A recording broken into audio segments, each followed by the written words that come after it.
So one of the things that we were charged with within the grant is to think about ways that we can support the rural school districts in both hiring, but then more importantly, maintaining educators within them.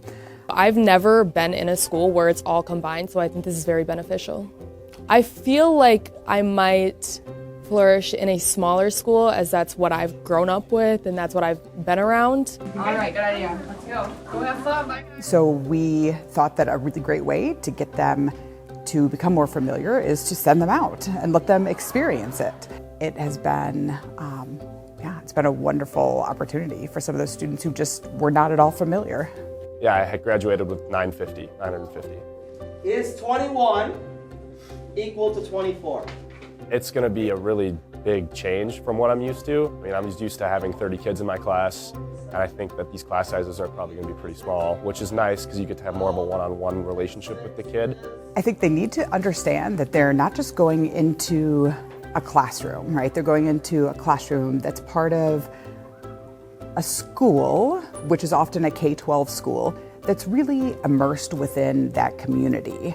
I think I'm going to learn a lot more just about, I've never been in a school where you have K through 12 either, so I'm excited to learn about that.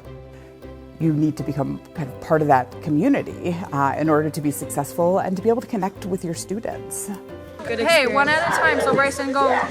We had K through 12th grade, but our middle school was actually 30 minutes away from us in Glidden, so I guess that was split up a little bit, but it was pretty small. So I think it'd be very similar, just smaller atmosphere, better environment, I think, than like the bigger schools. So all of the students who go are matched with a professional in their particular area of interest, and they get to spend the day doing whatever it is that professional is doing. So if they're an educator, then they spend the day in the classroom, they get to work with and interact with students throughout the day. We just want them to go out, interact with the students within the community for the day, and ask the questions that come to mind. We have heard from both sides of that pairing that it really has been an awesome experience for both sides because the questions that get asked are very real questions that make, I think, both parties think a little bit more, and people are very willing to share. We have a student who is student teaching right now in Edgar, who was there with the micro-immersion, is now student teaching there, and has already accepted a position there for the spring, and stated recently that they plan to teach there for the rest of their career. And that's not something that particular student had considered before the micro-immersion.